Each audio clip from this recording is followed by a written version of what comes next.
Olá, estamos hoje aqui no estúdio da ANAF com o Dr. Carlos Inácio, que é nosso colega advogado da União.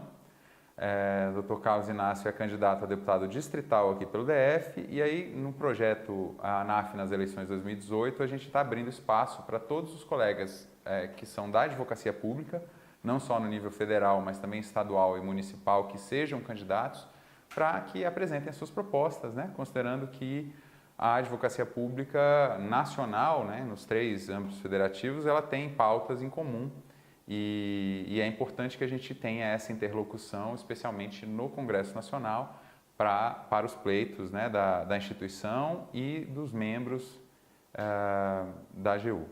Então, começando aqui com o Dr. Carlos Inácio, a minha primeira pergunta, Dr. Carlos, é que eu vi lá dentre as suas propostas, né, que você tem lá uma hashtag Nosso Elo e tal, e eu acho que isso casa muito com o interesse dos associados e da própria associação de fazer uma articulação junto ao Congresso Nacional para os pleitos da instituição. Então, como é que um deputado distrital, que embora atue aqui em âmbito local, né, fazendo lei de âmbito distrital, pode ajudar uma carreira que é federal, como é a advocacia pública? Eu queria que você falasse um pouquinho aí sobre a sua hashtag.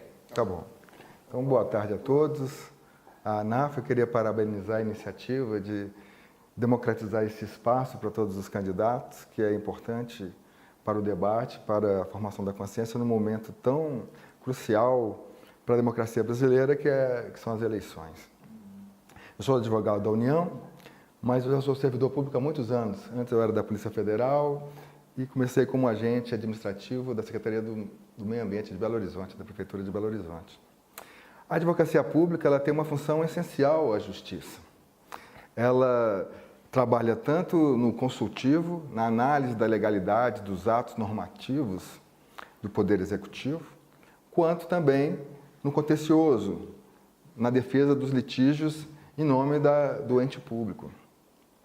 Então, existe um lapso de atuação que pode ser muito potencializado, que é desde a elaboração da política pública até antes da judicialização, caso alguma pessoa fique insatisfeita com os resultados da atuação do governo, que seria uma espécie de mediação dos conflitos. A AGU poderia ser essa mediadora dos conflitos para evitar que os conflitos sejam judicializados.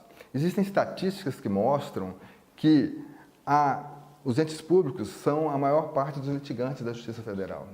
Não é? Então, o advogado público ele tem uma responsabilidade muito grande de diminuir, de prevenir que esses litígios aconteçam e acabam sobrecarregando, né, o erário. E qual seria o papel do distrital aí em auxiliar, né? Por exemplo, pega um projeto como esse, de mediação por meio da advocacia pública, como é que o distrital pode auxiliar nesse trabalho, a viabilizar alguma política pública, alguma questão que seja do interesse da advocacia pública?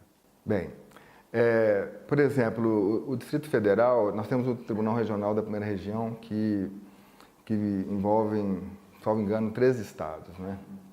Inclusive o Distrito Federal. Então, o próprio Distrito Federal ele tem interesse de atuar para que exista uma reforma no âmbito dos tribunais regionais federais para dar mais celeridade à prestação jurisdicional. Então, a nossa ideia como deputado distrital é pressionar o Executivo e fazer projetos de lei nesse sentido, né, de fazer interlocução com os órgãos federais e com o Executivo Federal para viabilizar esse tipo de proposta, por exemplo, que é algo que a gente pode fazer. E no âmbito mais do Distrito Federal também, como a função da advocacia pública é muito importante para zelar pela probidade do gasto público, é reservar uma cota das nossas emendas para a Procuradoria do Distrito Federal.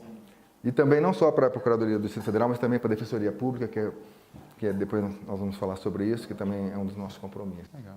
A gente vê, Carlos, que principalmente no atual momento, assim, a gente está recebendo muita acusação do servidor público, né? O servidor público parece ser ocupado pelas mazelas do país aí. E eu queria saber, assim, quais as suas propostas, ampliando um pouquinho o escopo, né? Saindo só da advocacia pública e indo para o serviço público em geral. Qual que vai ser o teu foco de atuação considerando o serviço público? Tá. Eu tenho contato com o Fórum Nacional das Carreiras Típicas de Estado, que tem essa preocupação de fazer o serviço público um serviço público de excelência, antes de qualquer coisa. O servidor público, ele muitas vezes é considerado privilegiado em relação às outras atividades da sociedade, e por causa dele ter estabilidade no emprego e ter uma remuneração, de certo modo, razoável, é importante que os gestores exijam do servidor qualidade no serviço. Então, a atuação é no sentido assim, de exigir do servidor que ele faça aquilo que ele foi, tem um mundo social enorme. Então, fazer com que ele trabalhe com mais qualidade para poder retribuir esse trabalho, né? E a sociedade reconhecer isso. Ótimo. E nas suas demais propostas, alguma questão que você queira ressaltar? Você mencionou aí a questão da Defensoria Pública. Foi. A minha base eleitoral, além do serviço público, são as pessoas mais pobres da cidade, né? Ali de Ceilândia e do Paranoá. E são pessoas que, por uma razão ou outra, sofrem um certo abuso de determinadas autoridades, principalmente das polícias.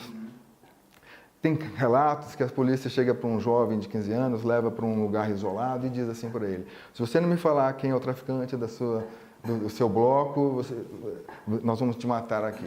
Que isso é uma coisa terrível, se é que realmente acontece. Então, eu como deputado distrital vou fiscalizar principalmente, não o executivo, porque muitos candidatos falam que vão fiscalizar o executivo. Mas se o candidato é da base do executivo, ele não vai fiscalizar o executivo, só se ele for da oposição. E como oposição, como ele é minoria, ele também não vai conseguir ter muita eficácia nisso. Mas eu proponho fiscalizar a polícia, militar e civil, o Ministério Público e o Poder Judiciário, porque para evitar qualquer tipo de abuso de autoridade, para que realmente a gente possa viver num país republicano sob a égide da lei. Carlos Inácio, muito obrigado pela sua presença. Acho que a nossa ideia é justamente dar essa oportunidade a todos os candidatos da advocacia pública. Agradeço aí o comparecimento, os esclarecimentos e desejo sorte. Agora, acho que se você quiser falar o teu número, né, para que as pessoas lembrem no dia da votação. Tá bom, doutor Wilson. Então, eu peço o voto de vocês para Carlos Inácio, para deputado distrital, número 18666, que é um número que existe no Apocalipse. Porque para ter um novo recomeço, é preciso que exista um fim. Muito obrigado. Obrigado, até logo.